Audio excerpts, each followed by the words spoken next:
Cheri BECERRA-MADSEN is an American hero, an inspiring daughter of her native Omaha Nation, and an enduring member of Team USA.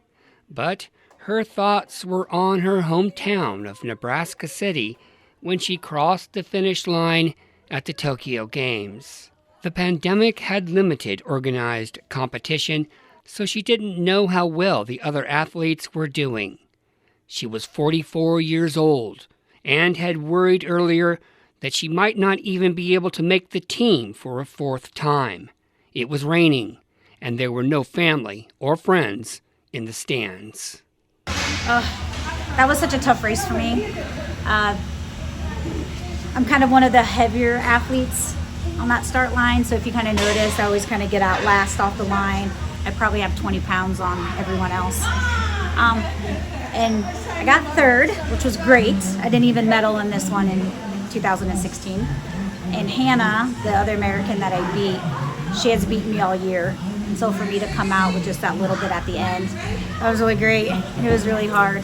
She got involved in racing at age 19 when the Nebraska City community held a fundraiser to help buy her first racing wheelchair. To be honest, if it wasn't for this community and moving to Nebraska City, I probably wouldn't even have heard of adaptive sports. It was Candy Remeyer that knocked on my door one day and just asked if I had ever heard about wheelchair racing. And she showed my mom and I an article, and we called the number, and 2 weeks later we were in Wichita, Kansas.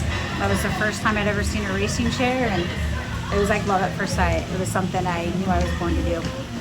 It was a life that brought her thoughts to her hometown when she pushed through the rain to win bronze in the 100 meters. She had medaled. It was a huge relief because I laugh at myself because Tammy Thompson, I'm the grand marshal for the Applejack. And she's like, no pressure. You don't have to win a medal. So when I won a medal, I was like, oh, thank goodness I can have something to wear. Madsen has earned 10 medals in 4 Paralympics that date back to Atlanta in 1996, but said her best day in racing probably happened in Tokyo. She won silver in the 400-meter with a time nearly a third of a second behind gold medalist Manuela Schär of Switzerland. Her time of 53.91 was better than the world record she once had held and was better than fellow American Tatiana McFadden. To still be my age and still be competitive with all these athletes, a lot of them I'm 20 years older than, if not more. So that's just, probably the best feeling in the world is I was still able to be competitive at my 4th games and my last. I won't go to Paris. From Nebraska City, I'm Dan Swanson, News Channel, Nebraska.